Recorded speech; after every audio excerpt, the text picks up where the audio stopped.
जयम विष्णुपाद परमहंस परिवजकाचार्य श्री श्रीमद्चरणारविंद भक्ति वेदांत स्वामी प्रभुपाद की, अनंत कोटि वैष्णव विंद की, वाल्मीकि कृत रामायण की, सीता राम लक्ष्मण हनुमान की, श्री श्री गौर निताई की, शिला प्रभुपाद की, निताई गौर प्रेमानंदे।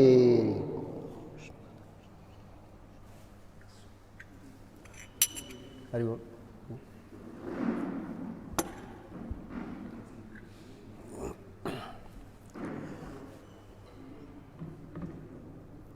ओम नमो भगवते वासुदेवाय।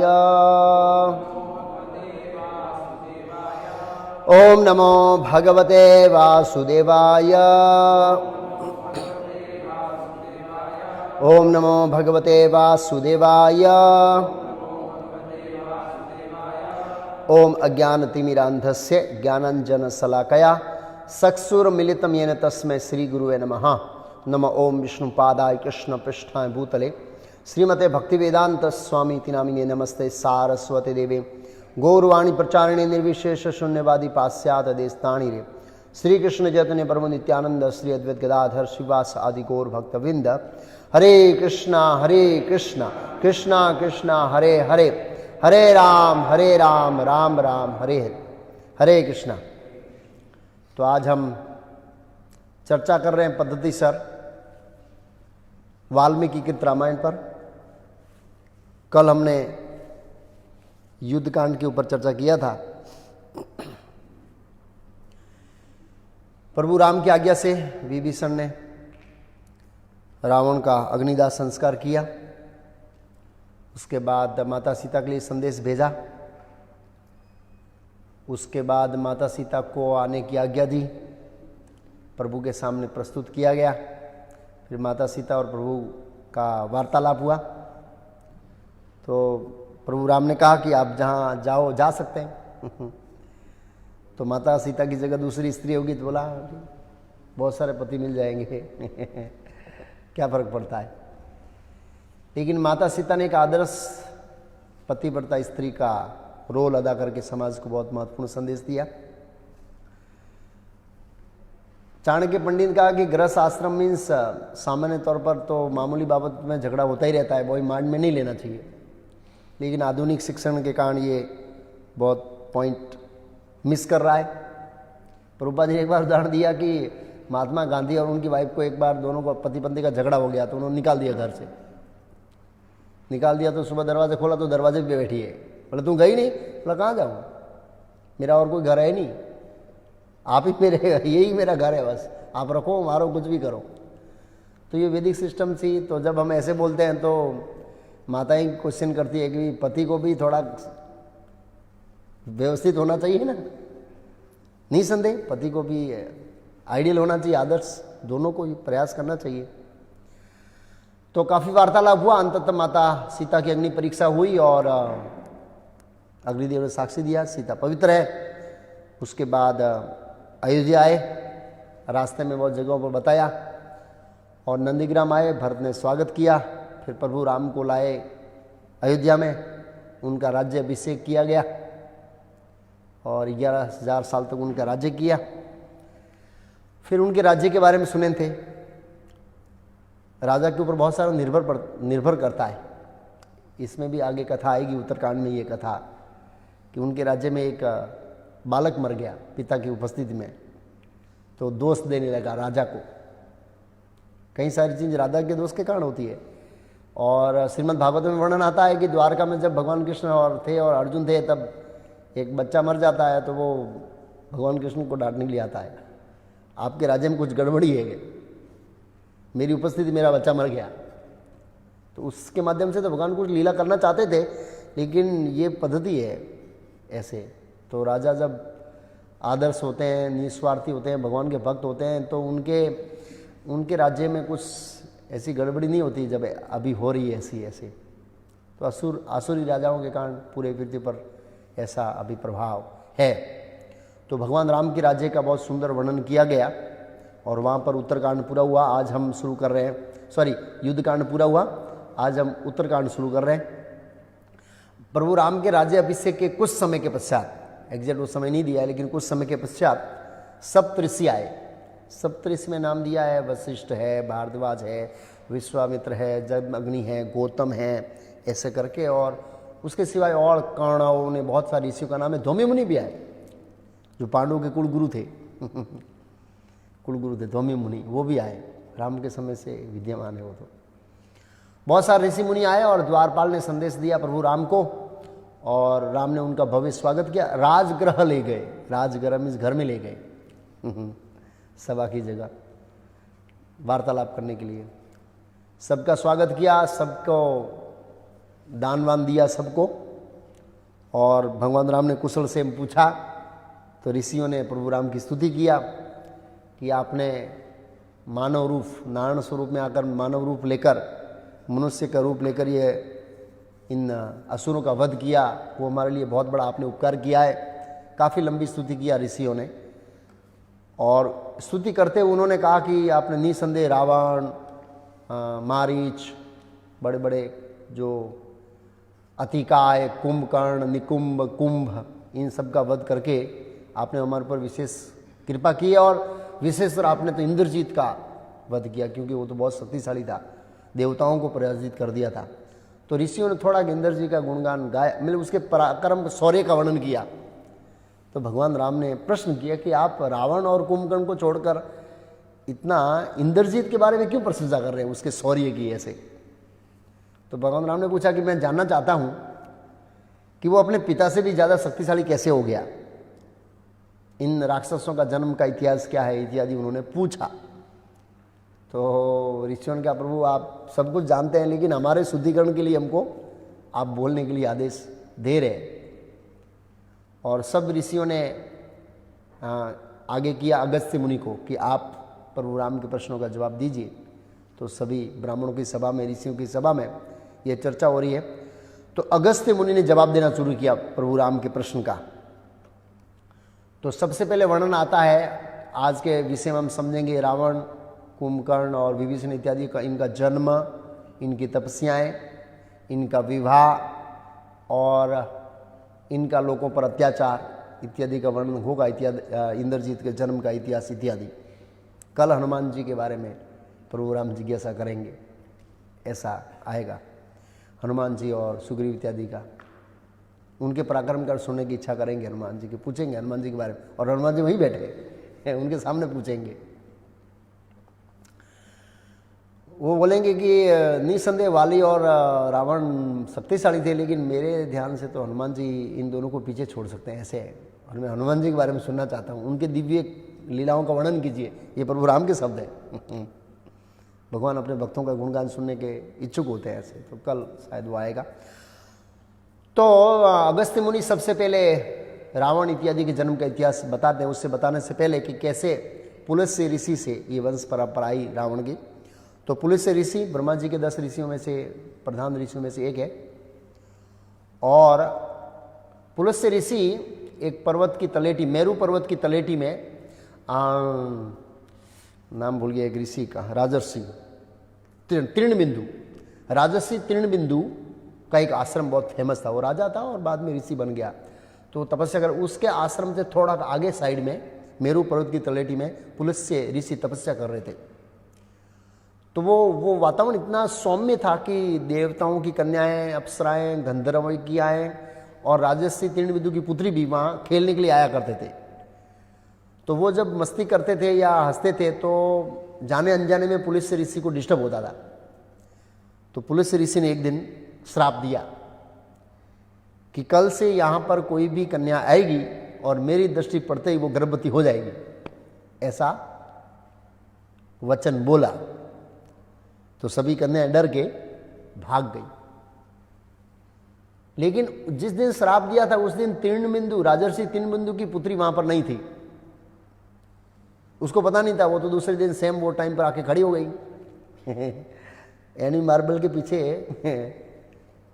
एनवी सेरामिक है, वहां पर लोग, बच्चे लोग डंडे वो खेलते हैं। 2 दिन से पुलिस चक्कर लगा रही है। एक दिन इतना डंडा मारा भागे सब लोग। तो पुलिस दोनों टाइम आती है, सुबह शाम 2 टाइम आती है सामने।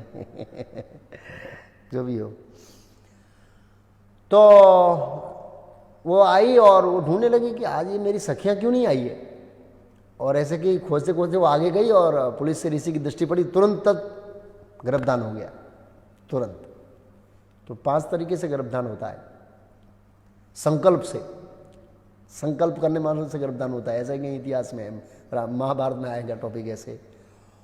और वचन से, पुलिस से ऋषि वचन से बोला था उन्होंने, वचन से, संकल्प से, दृष्टि से, दृष्टि से। भगवान सभी जीवों को गर्भधान दृष्टि से करते। व्यासदेव ने धृतराष्ट्र, पांडु इत्यादि का गर्भधान दृष्टि से किया। इनका भी दृष्टि से बोल सकते हैं, वचन से भी बोल सकते हैं, ऐसे स्पर्श करने से खाली। और मनुष्य समाज में जैसे गर्भधान होता है ऐसे 5 तरीकों से गर्भधान होता है ऐसे। तो तुरंत वो उनका गर्भधान हो गया और वो लज्जित हो गई कि अचानक मेरे शरीर में परिवर्तन कैसे आ गया, और डर के मारे अपने पिताजी के सामने जाके खड़ी हो गई। देखा कि उनके शरीर का हाव भाव बदला हुआ है। तो राजर्षि तीर्णबंधु ने पूछा कि क्या हुआ अचानक ऐसा। तो उन्होंने बताया कि मुझे पता नहीं था, मैं तो वहाँ गई और पुलिस ऋषि ने देखा और तुरंत मेरी गर्भवती हो गई ऐसे। तो बहुत बड़े राजर्षि थे, उन्होंने ध्यान लगा कर देखा कि ये तो पुलिस ऋषि का श्राप है, और ले जाकर पुलिस ऋषि को बोला कि भी तुम्हारी दृष्टि पड़ने से मेरी पुत्री गर्भवती हो गई है, इसलिए आपको इस पत्नी के रूप में स्वीकार करो। तो स्वीकार किया, उनको स्वीकार किया और वो उनकी सेवा कर रही थी, गर्भवती थी। और पुलिस ऋषि वेदों का नियमित रूप से उच्चारण करते थे, और वेदों का उच्चारण करते करते करते उनका जन्म हुआ, और इसका नाम दिया विसर्वा। वेदों का श्रवण करने के कारण उनका नाम पड़ा विसर्वा, विसर्वा। और निसंदेह तो वेदों का श्रवण करते करते जन्मा, तो वो भी धार्मिक था, विसर्वा। और विश्वर का भी मन तपस्या में लग गया, वो तुरंत तपस्या में लग गए। जैसे बड़े होने लगे वो तपस्या करने लगे जीवन में। और उनके दिव्य गुणों को देखकर भारद्वाज मुनि ने अपनी पुत्री इडविडा का विवाह कराया उनसे, उनको दिया विसर्वा को। और ये विसर्वा भी तपस्या में था, और उन्होंने बोला अपनी पत्नी इडविडा को कि मैं तुम्हें ऐसा पुत्र प्रदान करना चाहता हूँ जो समाज और आध्यात्मिक उन्नति करने में लोगों की मदद करेगा, ऐसा पुत्र उत्पन्न करना चाहता हूँ। समय के अनुसार उनका विवाह हुआ और उनसे ऐसे पुत्र की इच्छा थी, और उससे वैश्रवण का जन्म हुआ, क्योंकि वो भी वेदों को सुन रहा था। इसलिए वेदी संस्कृति में बताया जाता है स्त्री जब गर्भ रहता है तब उसके बाद उनको श्रवण करना चाहिए शास्त्रों का, तो उसको मानसिक असर पड़ती है बच्चों के ऊपर ऐसे। तो उसका नाम वैश्रवण पड़ा, और वैश्रवण का दूसरा नाम है कुबेर जी। विसर्वा के पुत्र इडविडा से, भारद्वाज मुनि की पुत्री से कुबेर जी का जन्म हुआ था, उनका नाम वैश्रवण। और वैश्रवण को भी अपने पिता की तरह तपस्या एवं परंपरा प्राप्तम दुष्ट का पुत्र दुष्ट, ऋषि का पुत्र ऋषि, ऐसे। तो तपस्या 1000 साल तक तपस्या किया वैश्रवण मीन्स कुबेर जी ने, बाद में उनका नाम कुबेर जी पड़ा। 500 साल तो खाली जल लिया और 500 साल वायु के ऊपर तपस्या किया, भयंकर। ब्रह्मा जी प्रकट हुए, क्या चाहते हो बेटा? बोले मैं लोगों की सेवा करना चाहता हूँ। लोगों को क्या करना चाहता हूँ? सेवा करना चाहता हूँ लोगों की, ऐसे। तो ब्रह्मा जी बोले मैं सोच रहा था कि 3 ही लोकपाल है। कितने लोकपाल हैं? 3 ही लोकपाल। कौन?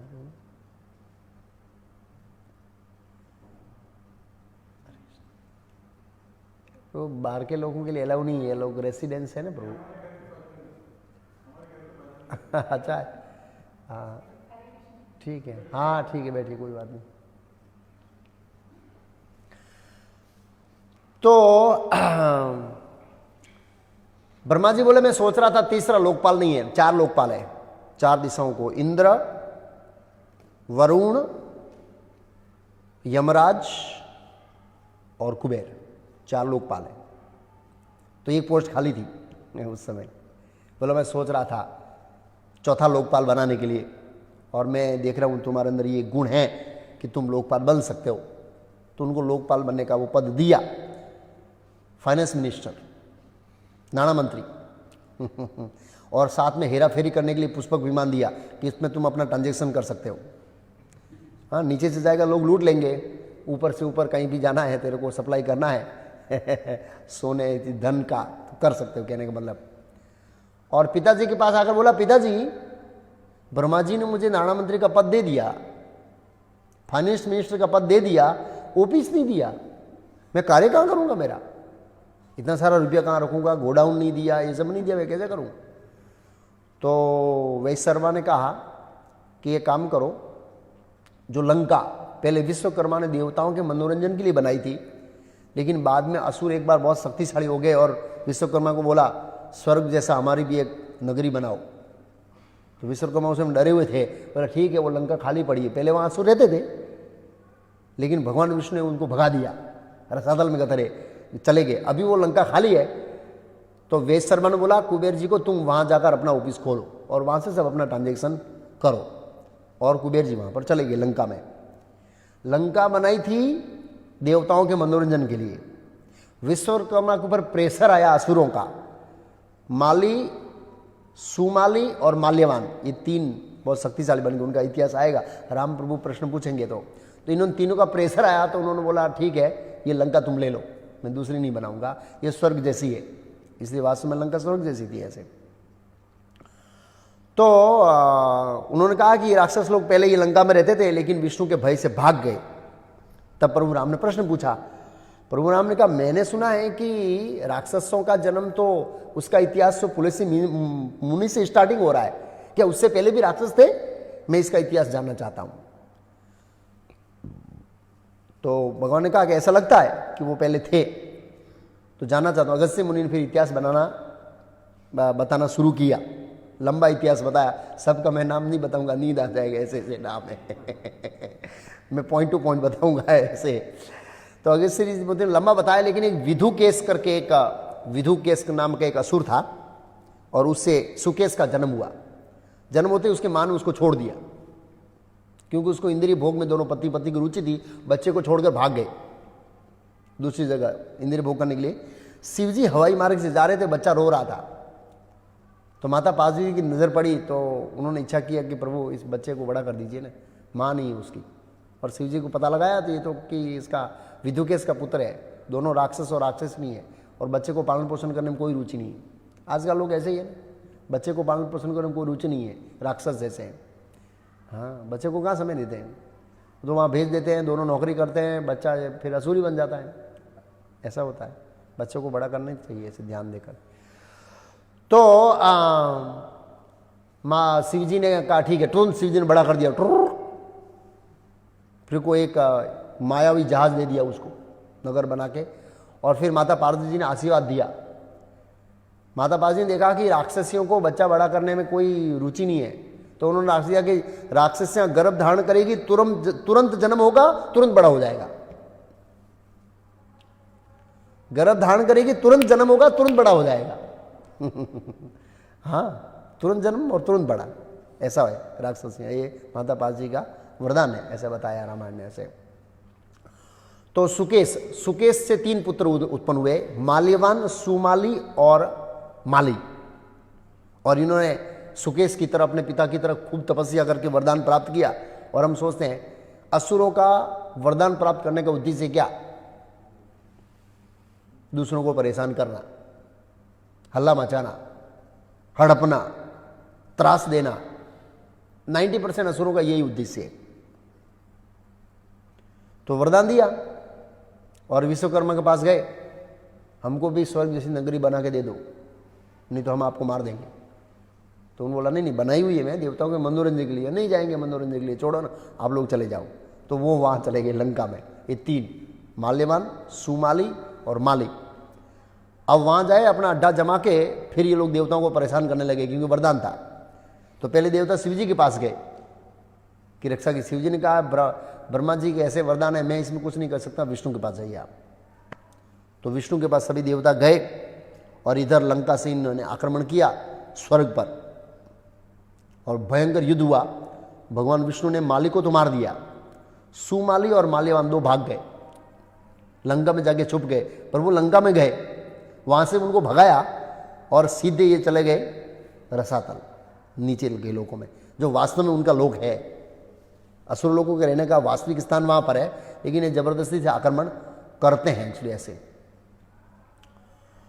तो चले गए। तब से कुबेर जी उस लंका में रह रहे थे। एक दिन सुमाली सोच रहा था कि हमारा राक्षस का जो वंश है उसका बढ़ेगा कैसे? विष्णु जैसे बड़ा होता मार देते, बड़ा होता मार देते, बड़ा होता मार देते, बड़ा होता मार देते, हमारा वंश ही नहीं बढ़ रहा है। बड़ा बुद्धिमान था सुमाली। हाँ, आइडिया क्या आइडिया आया? नहीं, वो सोच रहा था अपने वंश को बढ़ाने के लिए कि राक्षसों का उद्धार कैसे होगा, कैसे राक्षसों की रक्षा हो सकती है। और फिर अपनी पुत्री, उनका नाम था केकसी, सुमाली की पुत्री केकसी उनका नाम था, वो विवाह के लिए योग्य हो गई और वो टेंशन में था इसकी शादी कराना। तो घूमता घूमता भूमंडल पर आया, ऊपर लोकों में गया, और तब कुबेर जी पुष्पक विमान लेके अपने पिता विश्वकर्मा के पास जा रहे थे, और कुबेर जी का ऐश्वर्य देखा और उसको क्लिक हो गया। हाँ, वापस आया।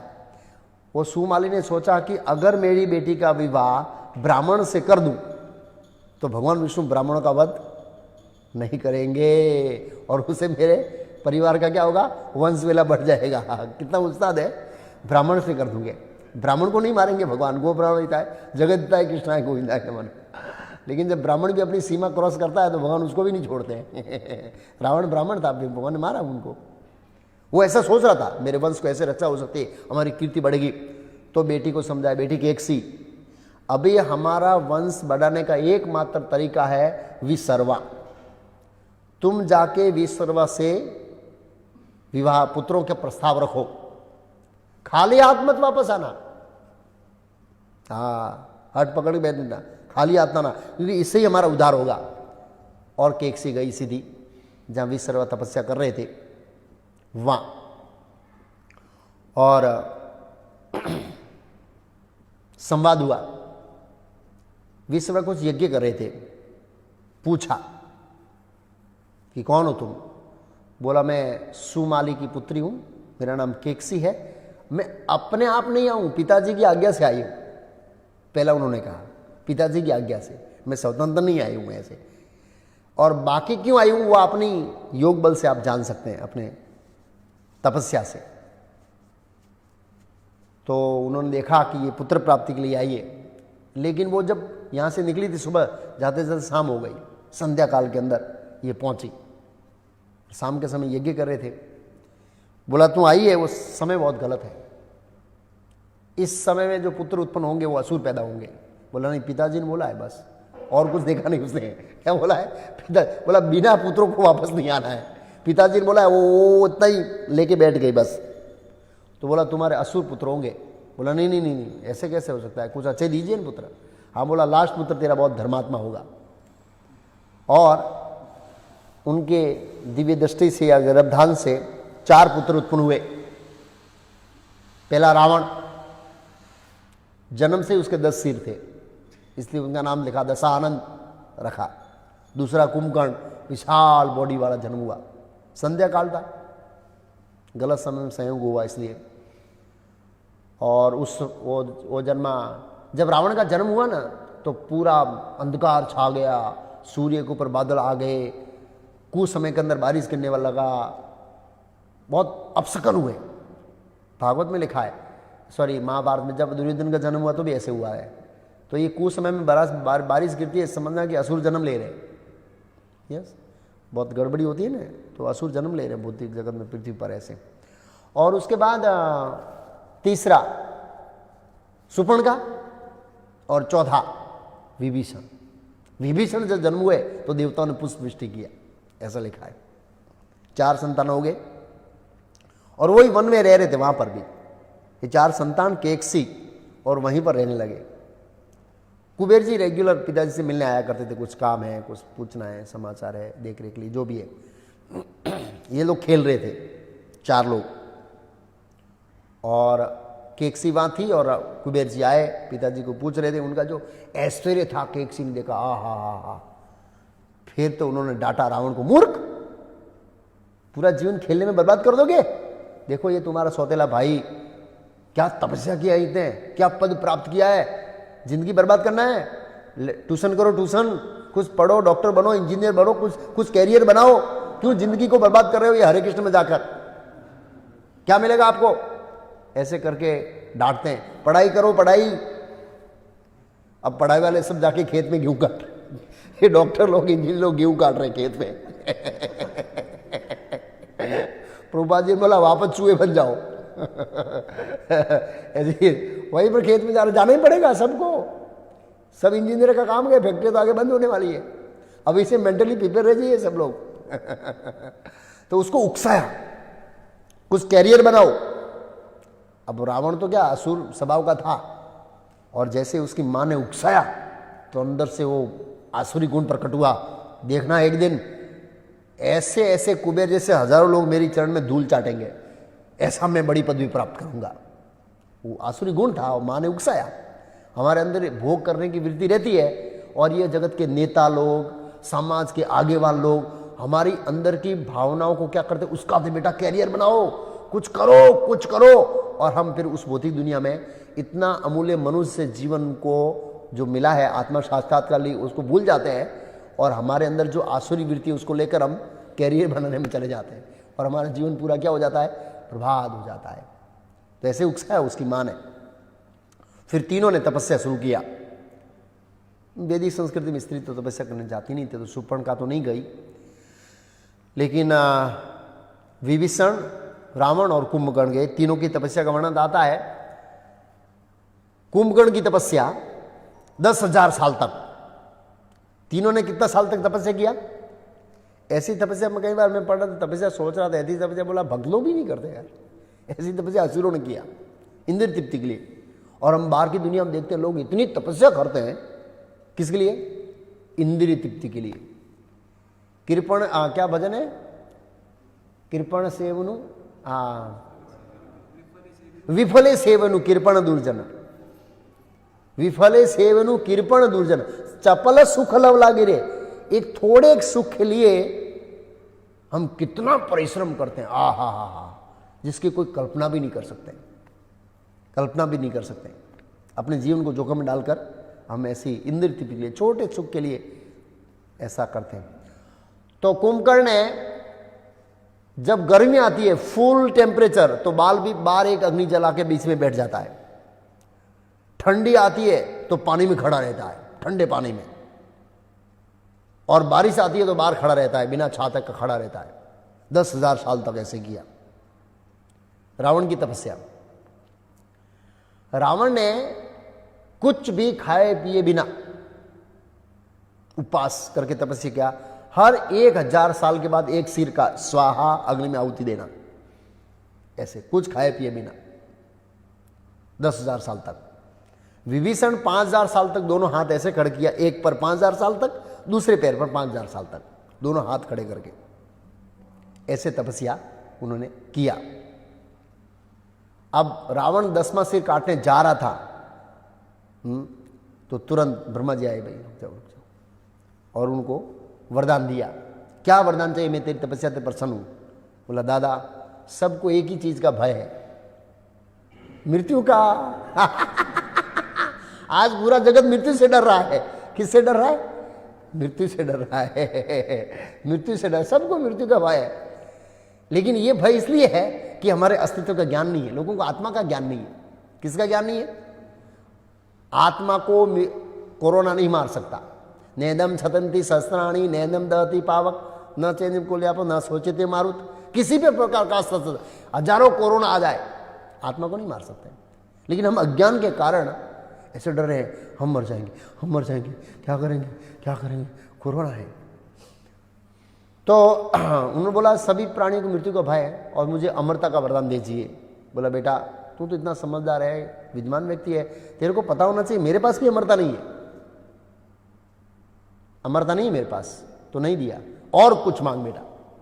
बोला यक्षों से नहीं मरूं, राक्षसों से नहीं मरूं, नागों से नहीं मरूं, देवताओं से नहीं मरूं, इनसे नहीं मरूं, उनसे नहीं मरूं, उनसे नहीं मरूं।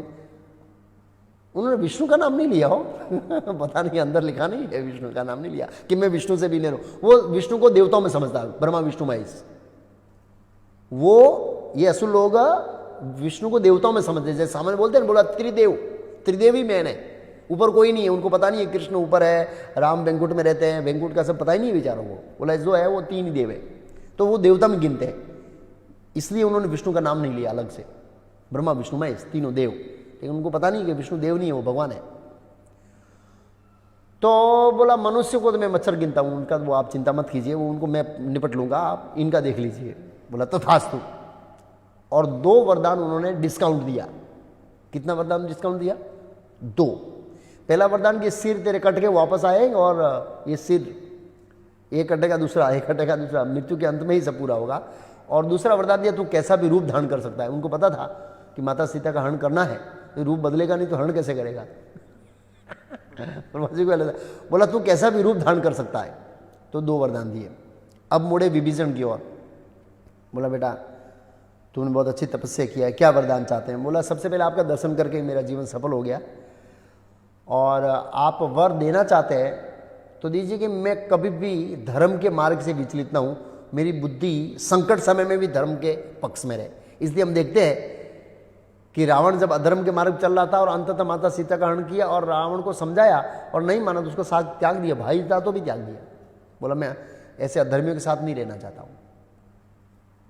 और दूसरा क्या और वरदान ले जाना चाहते तो मुझे बिना पढ़े लिखे ब्रह्मास्त्र का ज्ञान हो जाए, तथास्तु। अब ब्रह्मा जी ने एक वरदान डिस्काउंट दिया, जो रावण ने मांगा था उनको नहीं दिया, इनको फ्री में दे दिया, अमरत्व।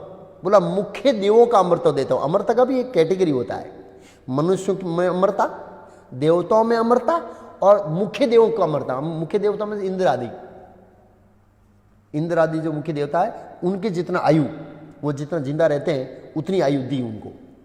अमर मतलब ऐसा नहीं कि शाश्वत काल के लिए अमर, तो 7 लोग अमर है तो शाश्वत काल में इस मनुष्य जगत में नहीं, उनकी अमरता का भी एक श्रेणी होता है, उसके अनुसार उनको वो अमरता प्रदान किया। तो उसने अमरता मांगा था नहीं दिया, इसको क्यों दिया? तो ब्रह्मा जी को पता है कि इसको दूंगा तो वो सबको राम नाम बंद कराएगा, इसको दूंगा तो ये राम नाम का प्रचार करेगा, जिंदा रहेगा तो प्रचार करेगा ना, क्या फायदा उसको देने का।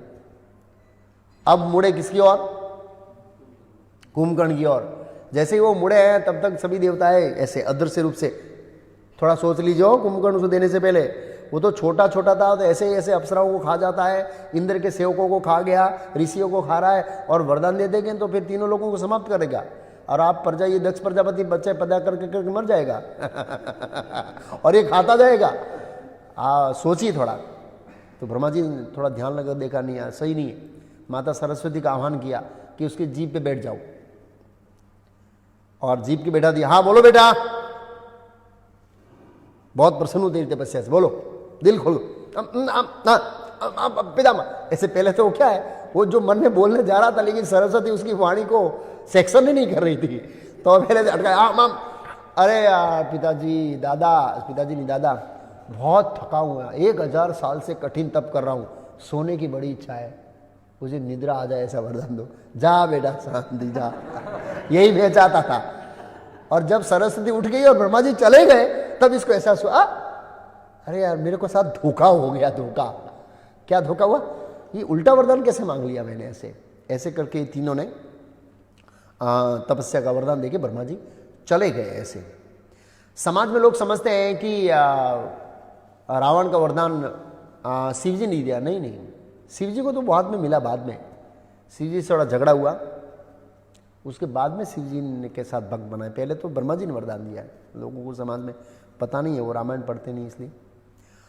ओके, उसके बाद क्या हुआ, जब सुमाली को पता लगा रावण के नाना को कि अब मेरे बेटे को वरदान मिल गया है और विष्णु भी कुछ भी नहीं कर सकते, ब्रह्मा विष्णु महेश तीनों नहीं मार सकते हैं, और अब ये सब नीचे से गैंग आई। कौन सी गैंग? मारीच, प्रहस्त। प्रहस्त कौन है? इसका माल्यवान का पुत्र है प्रहस्त, जो रावण का सेनापति था ना, महापरस ने ये सब नाम दिए ना, ये सब इसके माल्यवान के पुत्र है।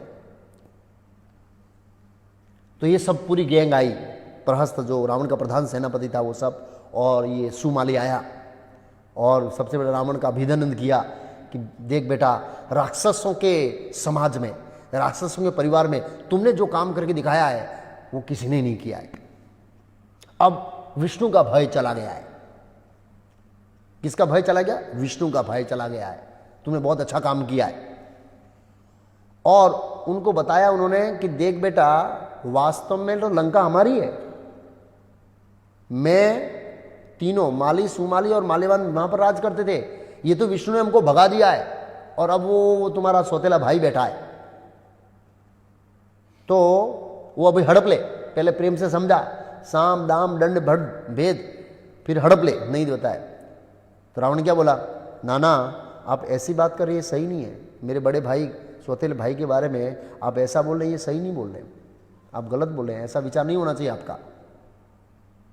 तो प्रहस्त ने देखा कि यार इसको समझाना तो पड़ेगा, तो फिर प्रहस्त ने कन्विंस किया, नहीं नहीं ये दैत्यों और आदित्यों का झगड़ा हमेशा चलता रहता है, भाई भाई लड़ते रहते हैं।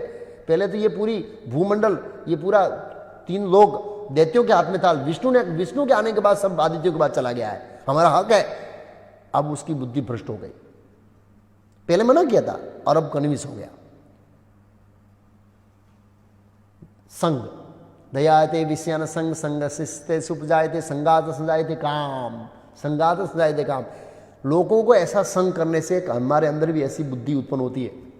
हम जैसे लोगों का संग करेंगे ना, ऐसी वृत्ति, ऐसा प्रभाव हमारे ऊपर पड़ेगा। इसलिए चैतन्य महाप्रभु का साधु संग लव माधव साधु संग सर्व सिद्धि हो है। भक्तों के संग में रहने का ये प्रभाव है, ये प्रभाव है कि हमारी मानसिकता भक्ति के अंदर बनी रहेगी। क्योंकि मनुष्य की साइकोलॉजी ऐसी, वो जैसे सुनेगा और ऐसे ही वो आचरण करने का क्या करेगा, प्रयास करेगा। अब उसके मन में कुबेर जी के प्रति द्वेष उत्पन्न हो गया। द्वेष उत्पन्न हो गया तो सीधा एक दूत भेजा, बोला लंका मेरे नाना की है, प्रेम से हमको लंका दे दो, झगड़ा मत करो, खून खराब मत करो, ऐसे करके भेजा। कुबेर ने चिट्ठी पढ़ा और चिट्ठी लेके गया पिताजी के पास, विसर्वा ये छोटे भाई का चिट्ठी आया है। तो विसर्वा ने कहा तेरे वहाँ दूत भेजने से पहले रावण यहाँ आ गया और उन्होंने बताया कि मैं लंका खाली करा रहा हूँ। मैंने उसको बहुत समझाया कि ये सही नहीं है, उनको वहाँ तू कार्य करने दे, लेकिन मैंने देखा कि ब्रह्मा जी के वरदान से अभिमान हो गया उसको, और मैंने चुनौती दिया है कि अगर तू लंका खाली कराएगा तो तेरा विनाश निश्चित है। लेकिन मैं देख रहा हूँ कि वो अभिमान के कारण अब मेरी बात मानने वाला नहीं है। फिर कुबेर जी ने कहा, सॉरी विसर्वान का बेटा तू एक काम कर, इधर कैलाश में आ जा, वहाँ तेरा ऑफिस खोल दे, वो छोड़ दे तू लंका। इसे झगड़ा करने का कोई मतलब नहीं है, अब उसको कोई मार नहीं सकते हैं, वो बिना काम का खून खराबा नहीं करना है। तो कैलाश से अपना जो भी था ऑफिस में सामान वामान लेके आ गए जो भी था वो आ गए बेचारे, क्या करेंगे। और लंका में रावण का राज्याभिषेक हो गया। सुमाली ने बताया था, सुमाली ने, कि अगर तुम वहाँ खाली करेगा तो मैं तेरे को लंका का राजा बनाऊंगा, और बना दिया। और जितने भी रसातल में थे सब असुर आ गए। अब हमारा वंश वेला बढ़ेगा, इतने राक्षस बढ़ेंगे, धीरे धीरे हम 3 लोगों का राजा बनेंगे। देखो भौतिक जगत में पद के लिए छेठ ऊपर से लेकर नीचे तक लड़ रहे हैं, कुत्तों की तरह लड़ रहे हैं लोग, ऊपर भी लड़ रहे हैं। ऊपर भी कहीं परिस्थिति अच्छी नहीं है, अच्छी परिस्थिति नहीं है। हाँ आगे जाएंगे, वहां भी बलात्कार होता है, यहाँ भी बलात्कार होता है, वहां भी बलात्कार होता है। तीनों लोगों में दुखाले में सास बताओ। अच्छा, फिर आगे बताया कि रावण ने सुपर्णखा का विवाह विद्युत से कराया। स्वयं रावण ने मय दानव की पुत्री मंदोदरी से कराया, और गिफ्ट में क्या दिया मय दानव ने, एक विशेष बर्छी दी, बर्छी एक अस्त्र, जिससे रावण जी लक्ष्मण जी बेहोश हुए थे, वो विशेष। और मय दानव ने बहुत तपस्या करके ब्रह्मा जी से अर्जित किया था वो बर्छी, वो विवाह के समय भेंट दिया, और उसी से लक्ष्मण जी बेहोश हुए थे। और कुंभकर्ण का विवाह बलि महाराज की पौत्री विरोचन की पुत्री व्रज ज्वाला से किया। विभीषण का विवाह शर्मा, रावण ने कराया ये सब। शर्मा गंधर्वराज, गंधर्वों के जो राजा थे, और बड़ी धर्मात्मा स्त्री थी, सभी धर्म को जानने वाली थी, ऐसा लिखा है, उनसे कराया, क्योंकि सामने पति भी ऐसा है। और थोड़े दिन बाद कुंभकर्ण को निद्रा आने लगी। कुंभकर्ण ने कहा, ए भाई मेरे लिए कुछ बना दो, गुफा उफा सोना है बहुत। तो उसके लिए गुफा का निर्माण किया इमरजेंसी में, और वो जाके सो गया। जब वो सो गया तो अब रावण ने अत्याचार शुरू किया। अत्याचार शुरू किया तो कुबेर जी ने एक दूत भेजा उनको, एक भाई के होने के नाते, एक संबंधी होने के नाते चेतावनी दिया कि देख ये तुम्हारे लिए शोभा नहीं देता, पुलस्त्य कुल में ऐसा कार्य शोभा नहीं देता है, और तुम ये कर रहे हो गलत है। ऐसा करके अब तो रावण का क्रोध भड़का, सबसे पहले तलवार लेकर वो दूत का गला काट दिया, फटाक दे। जो दूत आया उसका ही गला काट दिया। और फिर उसने कहा ये तो मेरे बड़े भाई का संदेश से सहन कर रहा हूँ है, लेकिन इसकी जो आलोचना है, इस आलोचना, इसने मेरे ऊपर आरोप लगाया ना, अब देखना मैं तीनों लोगों को जीतूंगा और चारों लोकपाल को वध कर दूंगा। चारों लोकपाल जो है इंद्र, कुबेर, वरुण और यमराज, इनका वध करूंगा, तीनों लोगों को जीतूंगा, ऐसा कहा। ये निर्णय ले लिया और पहला आक्रमण किसके ऊपर किया? चलो कुबेर जी के ऊपर आक्रमण करते हैं। ऐसा मुझे क्यों सलाह दिया? असुरों को सलाह देने का मतलब ये है इनको सलाह दिया तो वो मानने को शुरू हो गए और आक्रमण किया कुबेर जी के ऊपर। भयंकर युद्ध हुआ, भयंकर युद्ध हुआ कुबेर जी के। और कुबेर जी ने अनेक यक्षों को भेजा, बारी बारी बारी बारी बारी बारी भेज दे, सबको मार दिया रावण ने। अंत में कुबेर जी स्वयं आए गदा लेके। भयंकर दोनों का युद्ध हुआ, दोनों भाइयों का। और अंत तो कुबेर जी बिल्कुल बेहोश हो गए। उनके यक्षों मंत्रियों ने देखा अब कुबेर जी जीवित नहीं रहेंगे, तो उसको उठा के ले गए, छुपा दिया। और तब रावण खुश हो गया, विजयी हो गया, और पुष्पक विमान वहाँ से क्या किया, ले लिया। और पुष्पक लेके अब क्या है, फ्लाइट मिल गई है ना, तो अब अपने आप को महात्मा समझ रहा है, बहुत बड़ा। और वो सीधा गया कैलाश की ओर, जहाँ कार्तिकेय का जन्म हुआ। वो जन्म स्थान पर तलेटी में था। अब फ्लाइट को ऊपर करना था क्योंकि कैलाश के ऊपर था। अब फ्लाइट ऊंची उड़ ही नहीं रही, जोर लगा रहा है, जोर लगा रहा है, जोर लगा रहा है, एक्सीलेटर दे रहा है, दे रहा है, दे रहा है, मन से दे रहा है, लेकिन लगता है कुछ गड़बड़ है, वायर टूट गया। अब वो रुक गया तो देख रहा है क्या हुआ, अभी क्यों नहीं आया। नीचे उतरा तो नंदीश्वर आया, शिव जी का वाहन नंदीश्वर। उसने चेतावनी दिया, हे रावण दुष्ट, यहां से चले जाओ। ये शिव जी का ध्यान करने की क्रीड़ा स्थलीय, लीला स्थलीय, या तुम जैसे लोगों का नहीं आना चाहिए। रावण के शंकर कौन है? वो ही शंकर, कौन शंकर है ऐसे पूछ रहा है। और उसका जो रूप था नंदीश्वर का, वो थोड़े बंदर के आकार का था। वो ऐसे रूप में आया था वो। तो उसके देखे बंदर जैसी बात कर रहा है, ऐसे करके हंसा। और नंदीश्वर ने श्राप दिया, एक दिन शक्तिशाली बांदरों से तेरा और तेरे वंश का सर्वनाश होगा। अब रावण का क्रोध भड़का, बोला देख अब मैं तेरे स्वामी को कैसे पराजित करता हूं। तू शंकर शंकर कहता है ना, शंकर को दिखाता हूं मैं क्या हूं, क्या समझता है शंकर मेरे को। और सीधा कैलाश के नीचे हाथ डाला और कैसा कैलाश हलाया। तुरंत माता पार्वती जी डिस्टर्ब हो गई। और शिव जी ने देखा कि रावण का काम है, तो अपने पैर की अंगूठी से ऐसा किया हो शिव जी ने, और ये इतना रोए। नहीं, उसमें लिखा है कि देवराज इंद्र चल रहे थे तो गिर गए। सब देवताओं इतने जोर से रोए, इतने जोर से रोए, चिकाई ले, चीख उठे। इसलिए रावण ने देवताओं को रुलाया इस चीख के द्वारा, वो भी रोए हो। तो इसलिए शिवजी ने उसका नाम रावण दिया, ऐसे लिखा है रामायण में। इतना जोर से चिल्ला कि उसमें लिखा देवराज इंद्र भी लथड़ा गए, बैलेंस चला गया, और बड़े बड़े देवता उसकी चीख में चीखने लगे। शिवजी ने एक अंगूठा खाली ऐसा किया और इनकी सब भुजाएं दब गई। निकाल रहा है, निकाल रहा है, निकाल रहा है, निकाल रहा है, कोई असर ही नहीं हो रही। फिर उसके मंत्री आए, उनको समझाया देखो भाई सबसे पंगा लेना, शिवजी से पंगा मत लेना। और जब इसकी छटकती है ना तो सामने वाले को देखता नहीं है कौन है अपने ससुर को भी नहीं छोड़ा, तुमको क्या छोड़ेगा तुमको थोड़ा छोड़ेगा वो। लेकिन अगर तुम उसका भक्त बन जाएगा ना, वो तेरे लिए प्राण दे देगा। उसमें लिखा 1000 साल तक सामवेद के अंदर से मंत्रों से शिवजी का गुणगान किया, 1000 साल तक। तब शिवजी प्रसन्न हुए और फिर ये अंगूठा ऊंचा किया और आया ऊपर, माफी मांगी और उनका डिस्कशन हुआ। और फिर शिवजी ने उसको समझा बुझा भेजा।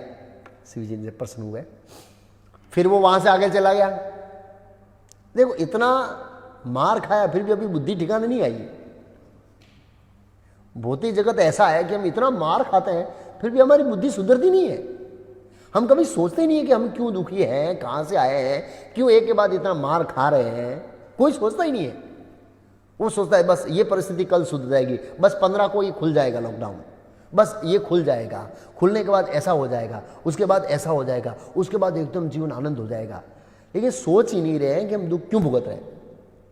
तो रावण की बुद्धि खुल नहीं रही है कि मैं इतना यहाँ पंगा किया, मार खाया। अब आगे गया हिमालय में, एक बहुत सुंदर कन्या तपस्या कर रही थी, सीधा लैंडिंग किया, काम वासना से आकर्षित हो गया। पूछा कौन है? बोला वनस्पति के भाई ऋषभ ध्वज, नाम बताया शायद ऋषभ ध्वज, कुश ध्वज, वृषभति के भाई कुश ध्वज की पुत्री हूँ। पिताजी ने बताया कि तू वेदवती है और तेरे स्वामी नारायण है और तू नारायण को, वो तेरे पति की योग्य है, उनको तू प्राप्त कर तपस्या करके। रावण ने कहा कि विष्णु विष्णु सब भूल जाओ, अब मैं ही विष्णु, मेरे सिवाय कोई विष्णु है ही नहीं। आप देखो इतना भूत चढ़ गया इसको। अभी अभी शिव जी ने रुलाया था इतना, 1000 साल तक नीचे हाथ करके ऐसे रो रहा था, वो तो बिल्कुल याद नहीं आ रहा है। अपने आप को अभी विष्णु समझ रहा है। देखो माया का भूत तो देखो व्यक्ति को कितना चढ़ा देता है, अपने आप को क्या समझता है। बड़े बड़े लोग सोचते हैं अभी हम समस्या को समाधान कर देंगे, लेकिन एक छोटा सा ये कोरोना आया, बड़े बड़े लोगों को हिला दिया। ये वैज्ञानिक सब ये क्या बड़े बड़े मिसाइल बना के रखे थे हैं, कुछ काम का नहीं। इतना मेडिकल साइंस आगे बढ़ा हुआ है, इतने इंस्ट्रूमेंट है, अपने आप को क्या समझ रहे हैं, हमने प्रकृति पर विजय प्राप्त कर लिया है और कोई भी कुछ भी होगा हम ऐसे ऐसे समाधान कर देंगे। कितने महीनों से बुद्धि लगा रहे, बुद्धि काम नहीं कर रही है उनकी। बोला क्या हो गया हमारे पास मेडिसिन, क्या हो गया, मेडिसिन क्यों नहीं है उसकी? ऐसे रावण जैसी बुद्धि है, रावण जैसी बुद्धि है। समझ में नहीं आ रहा कि इतना मार खाया, अब समझता मैं विष्णु के समान हूं। और फिर वेदवती के जबरदस्ती करने के लिए बाल पकड़े। वेदवती ने तुरंत अपने हाथ से बाल को काट, तेरा जैसे दुष्ट का स्पर्श हो गया है, इसलिए अब मैं जिंदा नहीं रहना चाहती, अगले जन्म में तपस्या करूंगी। अग्नि समाज लेके मर गई और साप नहीं दूंगी क्योंकि साप देने से तो मेरी तपस्या भंग होगी, लेकिन मैं तेरी मृत्यु का कारण बनूंगी। बनी वो वेदवती। फिर वो वेदवती का श्राप खाकर, देखो जब अभी लिखा है कि जब रावण को श्राप मिलेगा ना, तब तक देवता क्या करेंगे? पुष्प वृष्टि। हाँ लिखा है, जब उसको श्राप मिलेगा देवता बड़े प्रसन्न हो गए, अरे बोल गौर प्रमाण ने ढोल बजाओ, ऐसे। हाँ ऐसा लिखा है। पहला श्राप शुरू हुआ वेदवती से, दूसरा श्राप। पहला श्राप नंदीसर ने दिया, बंदरों से मरने गए, स्त्री बन के आई कि दूसरा श्राप। फिर रावण है राजा मरुत के यज्ञ में गया। भागवत के श्री महाभारत के अंदर राजा मरुत के यज्ञ का वर्णन आता है। तो उसमें आता है कि जब युधिष्ठिर महाराज को राजसूय यज्ञ करना होता है, अश्वमेध यज्ञ युद्ध के बाद, तो राजकोष के अंदर धन नहीं था। तो भगवान को पूछा, प्रभु मैं आपको प्रसन्न करने के लिए कैसे कर सकता हूँ, धन नहीं है। भगवान ने बताया कि राजा मरुत ने यज्ञ किया था, उसमें वरुण देव कुक कर रहे थे और सोने के बर्तन थे। किसके बर्तन थे? इतने बर्तन पड़े बड़े बड़े, इतने बड़े बड़े बर्तन पड़े कि वो ब्राह्मण कोई लेके ही नहीं गया है।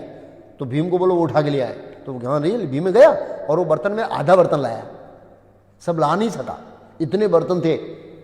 और उसमें रोज शाम को सोमरस का पान करने के लिए सभी देवता आते थे। ऐसा राजा मरुत ने यज्ञ किया था। और वो यज्ञ के अंदर कैसा सिस्टम था, जैसे शिवजी के मंदिर में, वो महाभारत में चर्चा करेंगे आएंगे, शिवजी के मंदिर में वो शिवलिंग के ऊपर क्या है, वो ऐसे लोटा और उसमें से हॉल किया होता, नीचे क्या गिरता रहता सतत 24 घंटा? दूध या पानी गिरता है। तो ऐसे सेट कर दिया राजा मरुत ने कि 24 घंटे घी के अग्नि के अंदर घी गिरता रहेगा, 1 मिनट भी बंद नहीं रहेगा, धार 24 घंटा। इसलिए अग्निदेव को भी इनडाइजेस्ट हो गया, कुपचा हो गया। और फिर वो तो भगवान कृष्ण के पास आए, अर्जुन के पास, डाइजेशन सिस्टम खराब हो गई है। बोला राजा मरुत ने इतना घी डाला है, पी के रूप में तो उब गया हूँ मैं, तो मुझे अग्नि पीना चाहता हूँ थोड़ी। हाँ वो खांडव की कथा आती है ना बाद में उसके अंदर, तो वो राजा मरुत। तो राजा मरुत के यज्ञ में गए और 4 लोकपाल वहां बैठे थे। कौन?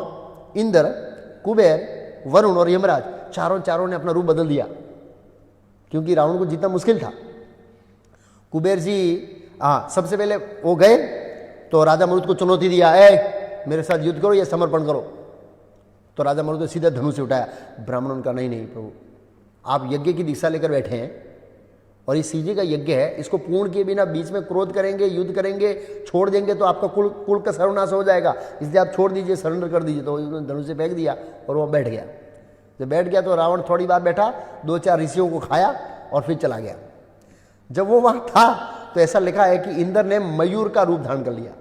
किसका रूप धारण कर लिया?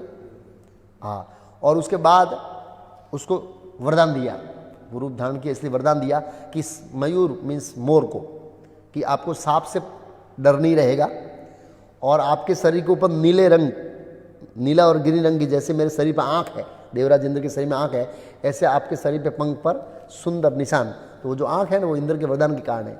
मोर पंख होता है ना, जो मोर पंख है उसके ऊपर आंख जैसी चीज है ना, वो देवराज इंद्र का वरदान है। ऐसा ऐसा वरदान दिया, 2 वरदान दिए उसको। और कुबेर जी गिरगिट बन गए, तो गिरगिट को वरदान दिया सोने कलर का, सोनेरी कलर का तुम हो जाओ। यमराज कौवा बन गए और उनको वरदान दिया कि तुमको कभी रोग नहीं होगा, जो सामान्य व्यक्तियों को होते हैं वो रोग कौवे को नहीं होंगे। जब तक मनुष्य नहीं मारेगा तब तक कौवा नहीं मरेगा, ऐसा वरदान है। मनुष्य नहीं मारेगा तब तक कौवा मरेगा नहीं, पता नहीं है। और कौवों को खिलाने से यमपुरी के वासी प्रसन्न होते हैं। यमपुरी के वासी कौन होते हैं? हमारे पूर्वज। यमपुरी के वासी कौन है? हमारे पूर्वज है ना, हमारे पूर्वज मारे थे। तो वो वैदिक सिस्टम है, साथ में कई बार कौवा के सामने रखते हैं, तो ये सिस्टम शास्त्रिक है, ऐसा लग रहा है कुछ। वो खिलाने से वो उनको पहुंचता है, ऐसा लिखा है। और वरुण ने हंस का रूप धारण किया और हंस को वरदान दिया। हंस पहले, ये वरुण के वरदान से पहले हंस पूर्ण रूप से श्वेत नहीं था, थोड़ा था सफेद, लेकिन पूर्ण रूप से नहीं। लेकिन वरुण के वरदान एकदम सफेद हो गया और बोला तुम जल विहार में आनंद करोगे, जल में विहार करके आनंद। और फिर ये सभी देवता वहां से चले गए। फिर रावण घूमता घूमता वहां से निकला मरुत राजा के यज्ञ से और सीधा आया अयोध्या। उस समय अयोध्या में राजा अन्नरणीय नाम के राजा राज कर रहे थे इक्ष्वाकु वंश में। उसको चैलेंज दिया, उसने चैलेंज जीता, झिला और भयंकर युद्ध हुआ। अंततः महाराज अरण्य वीर गति को प्राप्त हुए, पराजय हुई उनकी। और मृत्यु समय उन्होंने रावण को श्राप दिया कि एक दिन इक्ष्वाकु वंश में, हमारे वंश में राम नाम के राजा आएंगे और तेरा क्या करेंगे? वध करेंगे। फिर देवताओं ने पुष्पवृष्टि की, हरि बोल गौर प्रेमानंदे, सब देवता प्रसन्न हो गए ऐसे। और उसके बाद वो एक बार हवाई मार्ग से जा रहा था, ऐसे लोगों को आक्रमण करता करता करता करता नारद जी का मिलाप हुआ। नारद जी, तो नारद जी को तो क्या है, सभी असुर भी लाइक करते हैं, देवता भी लाइक करते हैं। कंस भी लाइक करता था नारद जी को। तो नारद जी ने अभिमान, उसने प्रणाम किया, नारद जी ने अभिमान किया। नारद जी ने कहा हे राक्षस राज, तुम तो बड़े बड़े देवताओं को जीतते हो यार, ये मच्छर जैसे मनुष्य को मारने से तेरे को क्या मिलेगा? तेरी अपकीर्ति होगी। बोला सही बात है, आपने बात सही, अच्छा सुझाव दिया मेरे को। मजबूर क्या तुच्छ, आज से मैं मनुष्य को मारना के बाद जाओ, नहीं मारूंगा। लेकिन मैं सोच रहा हूं कि देवताओं में प्रधान जो है, सब लोगों को मारने वाला है, यमराज के पास जाना चाहता हूं। किसके पास जाना चाहता हूं? हाँ, नारद जी बोला वो सही बात है, तुम यमराज को जीत लोगे तो फिर तो कोई दुनिया मरेगा ही नहीं, तुम्हारा असुर कोई नहीं मरेगा। आप सीधा देखा तो ये यमराज जाने, यमलोक में जाने लगा। अब नारद जी को उत्सुकता हुई कि क्या वास्तव में यमराज इसको पराजित करेंगे या ये यमराज को पराजित करेगा। नारद जी को उत्सुकता हुई, इधर वरदान है और यमराज तो मृत्यु के देवता है, उसको तो कोई जीत नहीं सकता है। रावण से पहले पहुंच गए नारद जी, कहा रावण आ रहा हो, तैयारी कर लीजिए, फुल फुल तैयारी कर लीजिए, हाँ भयंकर युद्ध होगा। ये डिस्कशन चल रहा था ऑफिस में, तब तक तो रावण आ गया वहां पर और देखा कि बहुत सारे लोग तेल में उबाल रहे हैं। यमदूत तो बोले बाहर निकालो, इसको बंद करो, गैस बंद करो, चलो सब घर जाओ। मतलब सबको छुड़वा दिया। रावण ने देखा सब सजा मुकर, बोले यमदूत बोले हमारा बॉस का आ गया, नहीं बॉस मैं हूं अभी। और झगड़ा हो गया यमदूतों का, हजारों यमदूतों ने आक्रमण किया। किसके ऊपर? रावण को।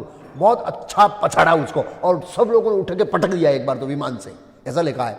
यमदूत भी कोई काचे पोचे थोड़ी होते हैं, ऐसा नहीं खाली वो पकड़ के ले, ये बड़े बड़े लोगों को पकड़ के ले जाते हैं, थोड़े काचे, देखने में बहुत विकराल होते हैं। हम लोग सोचते हैं यमदूत क्या है, बड़े बड़े लोगों को उठा के ले जाते हैं। ये जो इतना भी अतर हस्तियां हैं ना, हस्तियां इस जगत में, ये सबसे बड़े अपने आप को शेर समझते हैं, कोई किंग कौन, ये कौन, सबको उठा के ले जाते हैं, किसी को ही नहीं छोड़ते हैं, किसी को ही नहीं छोड़ेंगे, बड़े बड़े उठा के ले जाएंगे। तो झगड़ा हुआ, जब ये हल्ला हो रहा था तो नारद जी को बोला देखो ये आ गया लगता हूँ, यमराज जी के आ गया है, ठीक है थोड़ी बार लड़ने दो फिर मैं जाता हूँ। और अंततः सब मंत्री दौड़ के आए यमराज के पास कि उसका कुछ कीजिए। फिर यमराज ने तो एक रस्सा लिया जो मृत्यु के समय पास, यमदंड और एक अस्त्र और था, मैं भूल गया नाम, 3 लिए और भयंकर युद्ध हुआ यमराज के साथ। और यमराज ने अंत में जो ब्रह्मदंड है वो चढ़ाया ऊपर, तुरंत ब्रह्मा जी आ गए, नहीं यमराज ऐसा मत करो, ये मेरा वरदान विफल हो जाएगा, मेरे वरदान का विफल मत करो, मैं रिक्वेस्ट करता हूँ। ब्रह्मा जी उनको रोक लिया कि बोला ये तो मर जाएगा, फिर मेरे वरदान का क्या। ऐसे करके उन्होंने छुड़ा दिया, तो यमराज अदृश्य हो गए, तो वहां से गायब हो गए। तो सोचा मैं जीत गया। ब्रह्मा जी ने ओपनली नहीं बोला, अदृश्य रूप में बोला ऐसे। फिर वो अदृश्य हो गया। फिर वो गया दानवों से युद्ध किया। मणिमयी नगरी है नीचे रसातल लोक में दानवों की। 1 साल तक युद्ध चला, दानवों के ऊपर वरदान, इसके ऊपर वरदान, कोई असर ही नहीं हो रहा है। फिर ब्रह्मा जी जाके संधि कराया, दोनों को मित्र बना दिया, जाओ। फिर वो गया मित्र बनने के बाद वरुण के पास युद्ध करने के लिए। तो वरुण तो समझा कि ये तो जीतेगा नहीं, तो वहाँ से छोड़ के भाग गए, ब्रह्मा जी की सभा में चले गए। और मंत्री को बोला जाओ, ये वो तो ब्रह्मा जी के पास मिलने के लिए गए, अब घर में नहीं है, जाओ। तो वहाँ से चले गए। बहुत सारी कन्याओं का हरण किया। फिर नीचे आते समय नागों की कन्या, ये कन्या, वो कन्याओं को घर में लेके आया और लंका में लाया। और सब स्त्रियों ने मिलकर श्राप दिया कि तुम्हारी मृत्यु स्त्री के कारण होगी। सब देवताओं ने पुष्पवृष्टि किया फिर मेघनाद की तपस्या का वर्णन है। मेघनाद ने बहुत भयंकर तपस्या किया, शिव जी से वरदान प्राप्त किया कि मैं अदृश्य रूप में रहकर अपने शत्रु पर युद्ध करूंगा और सामने वाले युद्ध का जो मेरे दुश्मन है उसके ऊपर अंधेरा कर सकता हूं, ऐसा वरदान दो, ऐसा रथ दो। और शिव जी ने दिया। फिर स्वर्ग पर आक्रमण किया रावण ने, तीनों लोगों को जीतने के उद्देश्य से तैयारी किया। सब सेना को लिया, जब मारीच वारीच सबको, प्रहस्ती सबको लिया, प्रस्थान किया। कैलाश पर नाइट होल्ड किया। फिर वहाँ से जाएंगे वहाँ पर आगे। सुबह में जब ये रावण कहीं घूम रहा था, अवलोकन कर रहा था सौंदर्य का, तब रंभा है नलकूबर से मिलने जा रही थी। तो उसके ऊपर रावण ने बलात्कार कर दिया पकड़कर। वो नलकूबर की पत्नी थी, बाद में अप्सरा बन गई। बलात्कार किया तो वो रंभा दौड़ती दौड़ती नलकूबर के पास गई और श्राप दिया नलकूबर ने कि आज के बाद कभी किसी स्त्री को तुमने अगर जबरदस्ती किया तो तेरे सिर के 7 टुकड़े हो जाएंगे। तब से वो डर गया है, जबरदस्ती नहीं करना। तब जब ये श्राप सुना लंका की स्त्रियों ने तो बहुत आनंद का अनुभव किया कि अब ये हमारे पे जबरदस्ती नहीं करेगा। फिर देवताओं ने पुष्पवृष्टि किया नलकूबर ऊपर, स्वर्ग के ऊपर आक्रमण किया। देवराज इंद्र ने पूरी सेना भेजी लड़ने के लिए रावण के साथ, खुद गया विष्णु के पास। प्रभु ब्रह्मा जी के वरदान से बहुत उदंड हो गया है, मेरे कंट्रोल की बात नहीं, या आप मुझे शक्ति संचारित करो या फिर आप कुछ इसमें करिए। आप दोनों में से एक आप देख सकते हैं क्या करना है। भगवान का अभी मेरी इच्छा नहीं है, थोड़ी समय आने पर मैं करूंगा। भगवान स्वतंत्र है, आप उसको बाहर नहीं कर सकते कि आप मुझे रक्षा कीजिए। भगवान बोला अभी मेरी इच्छा नहीं है, लेकिन तुम रावण को पराजित नहीं कर सकते, फिर भी तुम युद्ध करो। भगवान ने कहा फिर भी तुम युद्ध करो, लेकिन मेरे समय आने पर मैं कुछ करूंगा, अभी नहीं करूंगा मैं। तुम ये इंद्र मुंह लटका कर वापस आया और युद्ध शुरू हुआ, भयंकर युद्ध हुआ। ऑलमोस्ट रावण पराजित होने की तैयारी में था और इंद्र के पास वो जो शक्ति थी ब्रह्मा की, जिससे वो व्यक्ति को बांधता था, और शिव जी की शक्ति थी जिसमें अदृश्य रहकर बाणों की वर्षा करना और सामने वाली पार्टी पर अंधेरा करना, ये उनका विशेष पावर था। तो देवराज इंद्र को बाणों की वर्षा करने के बाद ब्रह्मा जी की शक्ति से बांध दिया। फिर अनाउंस किया पिताजी मैं प्रस्थान कर रहा हूं लंका में, इंद्र को मैंने पकड़ लिया, युद्ध करने की जरूरत नहीं है। तो बोला जाओ बेटा लंका में जाओ। तो लग गया लंका में उसको बंदी बनाकर इंद्र को, और सब देवता गए, बोले इंद्र तो चाहिए ना। सभी देवता गए और आकाश से देव बोला रावण को भी आपके बेटे ने बहुत पराक्रम किया है और वास्तव में वो शक्तिशाली है इंद्र से भी, इसलिए आज से उसका नाम होता है इंद्रजीत, लेकिन उसको छोड़ दो। तो इंद्रजीत ने कहा कि मुझे अमरता का वरदान चाहिए, तभी मैं इसको छोड़ूंगा। बोले तेरे बाप को ही मैंने मना किया था, तेरे को कहां से दूंगा मैं। बोला अमरता नहीं मिल सकता, मेरे पास भी नहीं है, उसके सिवाय तुम बोलो, अमरता के नजदीक वाला बोलो। तो बोला पिता दादा मुझे ऐसा वरदान दो कि जब मैं वैदिक यज्ञ करके अग्नि में आहुति दूं और उसमें से एक अग्नि में से एक रथ प्रकट हो और उस रथ के ऊपर सवार होकर जब मैं युद्ध करूं, और जब तक मैं उस रथ पे सवार हूं तब तक मुझे कोई नहीं मार सकता, ऐसा वरदान। बिना यज्ञ किए मैं युद्ध मैदान में उतरूं या आधा अधूरा यज्ञ किए करके मैं उतरूं तब मुझे कोई मार सकता है। बोला तथास्तु। इसलिए लक्ष्मण ने कब मारा, जब वो यज्ञ कर रहा था तब मारा, विभीषण की आज्ञा के अनुसार तब मारा। अगर वो यज्ञ करके बाद में मैदान में आता तो फिर वो परिजात। 2 बार वो यज्ञ करके आया, इसलिए 2 बार वो पराजित करके गया प्रभु राम की सेना को। तीसरी बार तो वो यज्ञ करने गया, तभी उनको वहीं से मार दिया, ऐसा वरदान तो ब्रह्मा जी ने दिया। दूसरा वर देने के बाद ब्रह्मा जी ने देवराज इंद्र को पूछा, याद करिए क्या पाप किया था जिसके कारण एक छोटे से बच्चे से आपको पराजित होना पड़ा, आपका सिर नीचे रखना पड़ा, एक छोटे से बच्चे ने आपको पराजित किया, याद कीजिए। तो कुछ बोला नहीं इंद्र। ब्रह्मा जी का मुझे याद है, अहिल्या के संग करने का पाप। गौतम ऋषि ने आपको श्राप दिया था कि एक दिन युद्ध में आपको अपने शत्रु से पराजित होना पड़ेगा, और एक और श्राप दिया था, याद करिए, कि आपका यह आचरण देखकर भविष्य में जितने भी लोग ऐसा कार्य करेंगे उसको आधा फल आपको मिलेगा। हाँ, प्रभुपाद जी ने भागवत में लिखा है, जब इंद्र ने चौथे स्कंद में वो घोड़ा चोरी किया साधु के वेश में। किसके वेश में? हाँ, तो प्रभुपाद जी उसमें लिखे कि आगे आने वाले समय में साधु लोग इंद्र को प्रमाण बनाकर नॉनसेंस करेंगे, और इसका पाप आधा किसको लगेगा? हाँ, इंद्र ने प्रथा शुरू की है। तो बोला इसके लिए आपके पास उपाय है, विष्णु को प्रसन्न करने के लिए यज्ञ करो, इससे आप इस पाप से मुक्त हो सकते हैं। फिर देवराज इंद्र ने वो यज्ञ किया तो अपनी पूर्ण प्रतिष्ठा में आया। अब प्रभु राम इन दोनों का पराक्रम सुनकर आश्चर्यचकित हुए। किसका? इंद्रजीत का और रावण का। अब उन्होंने प्रश्न किया कि हे अगस्त्य मुनि, ऐसा कोई क्षत्रिय है जिसने रावण को पराजित किया हो?